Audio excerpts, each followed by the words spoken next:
Introduction. It wasn't until I actually got to do a body art class that I really understood what lay behind the body and soul harmonization of philosophy. It was very difficult, but the fact that I could do it and actually feel the balancing of those residual energies, the whole breath, posture, mindfulness pattern made me feel freed from the weight of the world, light and happy and accomplished. So I went back again and again, looking for that first-time happiness that was the alignment of me, myself and I. This was due to more than the body postures alone. It was also the outcome of the fact that fortunately, every other class, the instructor did relaxation and meditation techniques at the end, which made the class even more interesting and more profoundly effective and meaningful. I remember I actually cried at the end of one of these exercises. I felt so relieved, so in touch with myself. Why would anyone want to be unhappy and cry, you might ask? It is true, many would argue there is enough drama in our lives to want to add more to what has already been brought our day. There is more to it than this, though. In our culture, we have been taught to react, to fight against something in order to surpass it, instead of trying to understand what lies behind our failures, or unhappiness, or dissatisfaction, with the world, with ourselves, always in competition, always trying to get the best girl, the best job, the fastest car, the biggest house, the best seats. Otherwise, we could actually get to see that the source of all dissatisfaction and discontent that we experience is within ourselves, that by better understanding what makes us tick and what we actually need and are about, we could attain the kind of energy and wisdom we need in order to no longer let the dreams that are not ours become entangled in our subconscious and make room to the kind of misalignment that makes us lose grip of ourselves. What the Eastern philosophies are offering, though, is warm, soothing energy, the kind that we must have felt in our mother's wombs. They do not preach reaction, or even action for that matter, rather an open eye and self that can detect the beneficial energies and direct them towards a better understanding of what life is or should be about. Meditation has been known to bring numerous benefits to those who practice it religiously. Among them, less stress and disease, more energy and serenity, more patience, improved concentration, a liberated mind, and thus a lower anxiety level and even a higher level of compassion, relaxation, improved relations with others, and so on. Among the different types of meditation are the following. Focused meditation. Focusing the attention on a single object during the whole meditation session. Mindfulness meditation. An adaptation from traditional Buddhist meditation practices, also having strong influence from other lineages. Mantra meditation. Comprises two individual components of chanting mantras and meditating, and has a different purpose for every person. And movement meditation. Ideal when we feel energetic and cannot practice sitting meditation. In this article, we shall dwell on the benefits and techniques of focused meditation. Thus, follow us on this brief journey into the world of meditation. Let us take a peek through the looking glass. Before going any further, I think it would be useful to be very clear about what meditation is, what it does, how and where and when it can be done, and the kind of obstacles one may encounter upon meditating, and how these can be tackled. Chapter 1. What is meditation? If we ask Wikipedia, meditation is a practice where an individual trains the mind or induces a mode of consciousness, either to realize some benefit or for the mind to simply acknowledge its content without becoming identified with that content, or as an end in itself. The term meditation refers to a broad variety of practices that includes techniques designed to promote relaxation, build internal energy or life force, ki, prana, etc., and develop compassion, love, patience, generosity and forgiveness. A particularly ambitious form of meditation aims at effortlessly sustained single-pointed concentration meant to enable its practitioner to enjoy an indestructible sense of well-being while engaging in any life activity. According to Dr. Samprasad Vinoid, meditation is a thought-free state of mind. There are different definitions of meditation given by different people from across the subject, but the classic textbooks on yoga say that meditation means the perpetual dwelling of the mind on some object that subsequently fades into nothingness. Meditation essentially means temporary freedom from thoughts. Unlike sleep, it is a wakeful thought-free state in which all our senses are alert and awake. In fact, during meditation, we are many times more alert and awake than during our day-to-day life. It is a state of mind in which our thinking process stops for a short period of time. During meditation, one experiences a complete stillness of the mind, great serenity, dynamic stability, and profound quietude. However, heed should be paid that peace of mind is not something to be attained easily and readily. While meditating, indeed, it is a prerequisite for the mind to be freed from thoughts in order for the one who meditates to have better chances of attaining the wanted and much desired peace of mind. On the other hand, thoughts that occur cannot be gotten rid of as easily as one may imagine. Hurry and force are never keys to successful meditation. What one needs to do is wait patiently for any and all arising thoughts to settle down on their own, in their own time, and this will make room for the kind of energy that brings one to that exact state where one's inner journey of peace and joy begins. A very fine and illustrative example to this end is given by Dr. Vinoid in the aforementioned book. To push aside thoughts arising in the mind is by itself the wrong way to meditate. It is as absurd as trying to purify muddy water by hand-picking the clay particles suspended in it. We may spend many, many hours, days and months doing this exercise, but nothing will happen. The muddy water will remain as muddy as ever. It will never become clear. In fact, it will become muddier than before. What is true with muddy water is equally true with our mind. It cannot be made silent with the help of our purposeful efforts to silence it. If we apply force, it will become more agitated and restless. Instead, if we allow our mind to get settled naturally, if we do not control our thoughts, if we do not interfere with its operations, it will become quiet more readily. Thus, as long as we do not pursue our thoughts or try to force them away, instead we allow them to gradually reduce in intensity and number, the process of thinking, which is indeed a natural inherent characteristic of our minds, eventually comes to a standstill, which is a fundamental process in meditating. Allowing the one who meditates to experience the light and joyful void they aim at attaining by meditating. Chapter 2. How does one escape restlessness? How does the mind become restless? Like a moth drawn into the flame, we feel compelled to deal with a continuous flow of thoughts that occupy our minds, that make them want to work and put in a lot of effort in order to get rid of the clutter that becomes the mind. This is, in fact, the challenge. Allow thoughts to exist and become quiet and extinct, thus no longer bothering of their own volition and in their own time. What we aim at is reaching the no-mind state, where all thoughts are erased, no longer interfering with this process, where our mind reaches this particular thought-free state.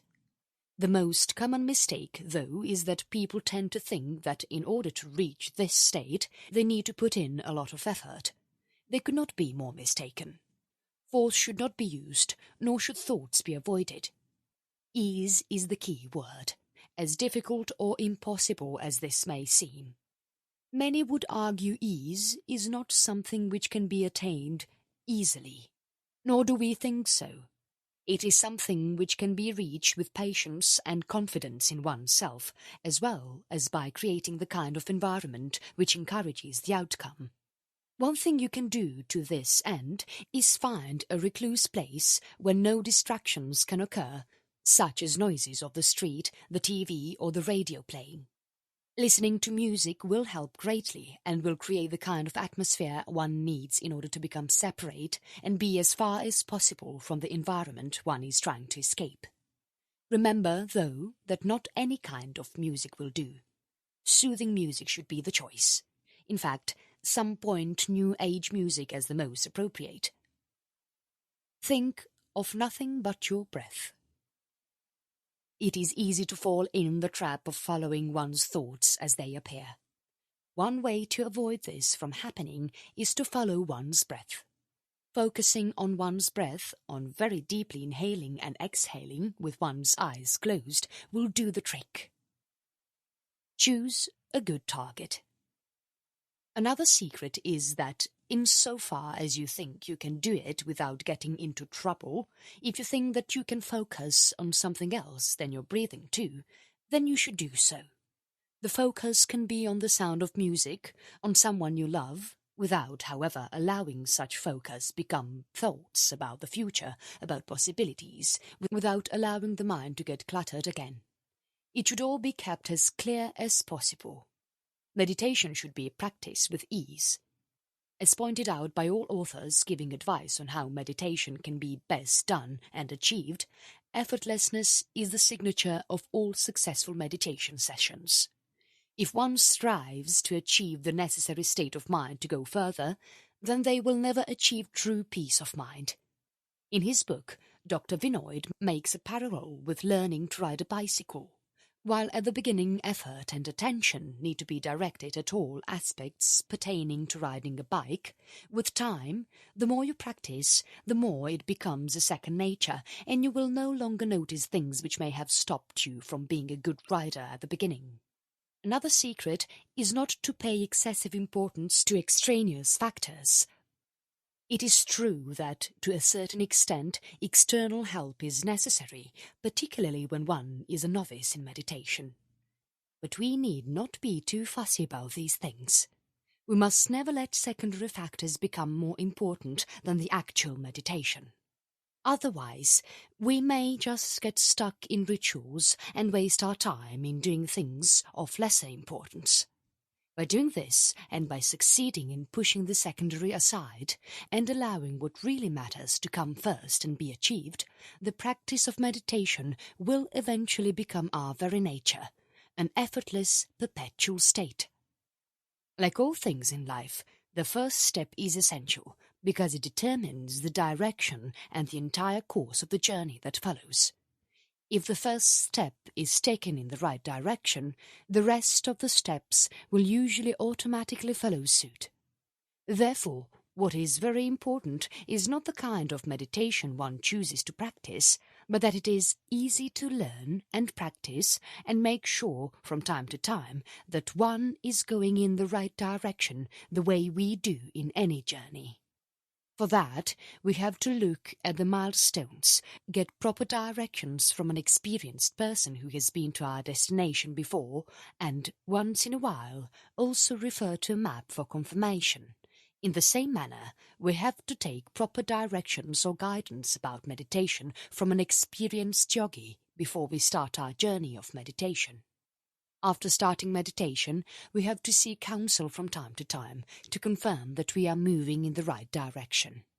We have to also look for the milestones or the signs of progress we have made on the path, such as developing a feeling of well-being, improving peace of mind, decreasing irritability, improving relations with others, and so on. It is also necessary to compare notes with fellow travellers and refer to the map of spiritual evolution described in the scriptures on yoga to ensure that everything is moving smoothly. Meditation goes very deep and changes the very cell that is the basis of our being and psychic, which is why, try as they might, those who are attempting to simply imitate the serenity, peacefulness, joy and caring and loving disposition that compose the apparent face of a yoga master will only manage to keep such traits on their faces for so long. What lies behind the appearance, though, is an entire process of spiritual evolution, a level of consciousness that took years and maybe decades of meditation and then understanding. The beautiful thing about meditation is that while it may demand some effort in the beginning, by practicing it religiously, it becomes effortless, like breathing, a second nature. The way we start doing meditation is the identity we give it in the later stages of our practice. In the same manner, if effortlessness is the final objective of our meditation, it should be present right from the very first step we take on the path. If there is unnaturalness in our meditation when we start doing it for the first time, the same unnaturalness may continue in our practice for a long time. Later, it is very difficult to bring natural effortlessness back to our meditation practice. What is also important to remember is that what matters is the motivation one has for meditation. Whether or not what lies behind one's desire to learn meditation for the sake of meditation alone, instead of for the purpose of healing a disease. Like a farmer, we have to be careful when making the choice of meditation we propose to learn and practice, before we can expect to reap the harvest of inner joy and lasting peace of mind. To have a genuine urge to learn meditation is in itself a rarity, particularly when it is learned for the joy of learning and not merely for the cure of some physical, psychological or psychosomatic health problem. Once the journey of meditation is properly begun, the rest of the voyage becomes joyful automatically. Moreover, if the ultimate goal of our meditation is to become one with the universal cosmic consciousness, we have to find some early signs of such a momentous objective in the very first step we take in that direction. If we develop effortless ease through meditation, it paves the way to glimpsing our real self, which is pure individual consciousness, the reflection of universal cosmic consciousness. One mistake many often make when it comes to meditation is separating the worldly from the spiritual, imagining that meditation is something to be taken seriously which has nothing to do with the world. On the contrary, the true secret is to manage to integrate meditation in one's life, help it become one with the self, become an intrinsic part of it. Furthermore, meditation should be taken neither too lightly nor too seriously. The two approaches should be held in balance. Otherwise, we take the risk of turning it into either a duty, in which case one cannot attain the kind of peace of mind and joy the regular practice of meditation will endow, or a mere trifle. Another piece of advice the more learned in the art of meditation will give you is to treat meditation as playfully as possible, like one would approach any sports they do for fun and mere enjoyment.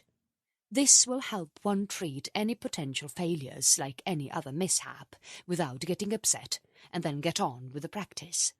Also, the playful attitude will help greatly when we get stuck and our mind is overcrowded by thoughts. We will thus be able to look at such thoughts in a more cheerful manner, treat them as an inherent part of the game of meditation and not allow ourselves to get upset by them. Like any important thing, in meditation too, we will encounter hard times. Times when nothing seems to work, when the journey thus far seems to have brought or built nothing, and we may feel like we are back to square one. The one thing that will get one out of such desolate state can be playfulness rather than seriousness. You are what you eat, they say. Similarly, in meditation and all related activities, it is important to remember that we are what we think.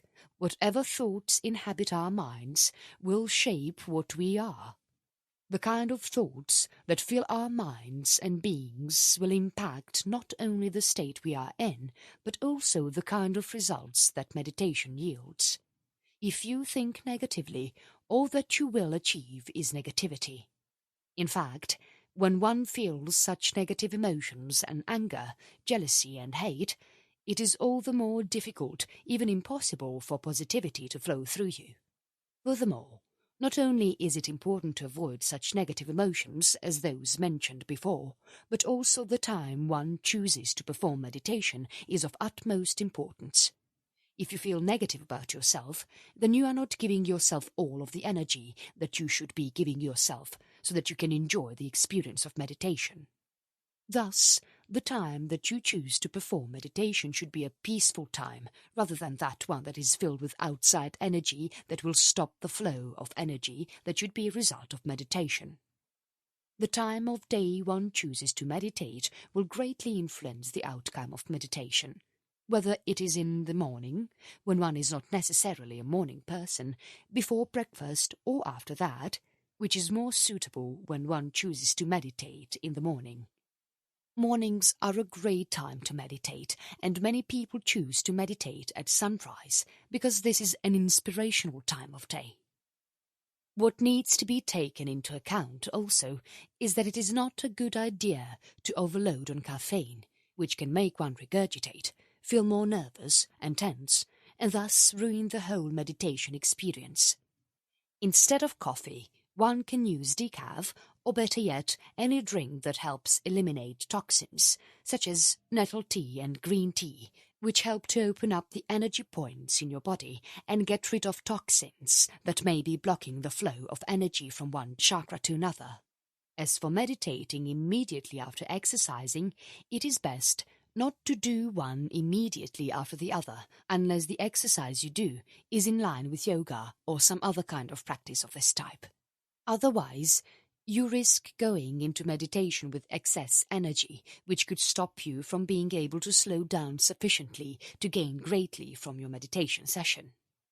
Most importantly, besides what has been said this far, what one needs to be very careful about when it comes to meditation is not to do it forcefully. If you feel forced to meditate, it's unlikely that you will gain anything from the experience. You should never try and force yourself to do something which is not natural to you or which doesn't feel right in the mood that you are in. If you need to step away, then it's okay to do that. You also need to understand that it's not like sports. There are no right and wrong results. If you make targets for yourself that are unreasonable, then you will fail, because meditation isn't about any other target than inner peace and understanding. When you make it larger than that, you set yourself up for failure. Conclusion. Meditation is an outstanding opportunity for a person to get to know themselves better. It is a gift in itself to grant yourself the time to allow your mind to explore something other than material goals. When you finish your meditation for the day, relax and learn from it, but look forward to the next moment and the next for the rest of your life. It holds a vast fortune of happiness and fulfillment if you don't make that the object of your search. Simply letting it happen on its own as a result of your learning to meditate will indeed give you rewarding results. Whether one takes to meditation for healing purposes or out of sheer pure wish to learn how to meditate that emerges from one's being, there is nothing like the gift of it, irrespective of the type of meditation one chooses to practice. Unlike any other practice known to mankind, meditation will release you from all negative energies you are not even aware reside within yourself. It will help you be healthier, less stressed, less anxious, more compassionate, more aware of yourself and your true needs, closer to your true self. It provides a better understanding of who you are and what your true role in life is, thus leaving you as light as you've ever been, as you will be freed from the weight that burdens modern soul by annulling the divide from your true self, by removing the haze behind which your true self has been kept hidden all these years, while the self emerges as pure as the lotus out of the mud.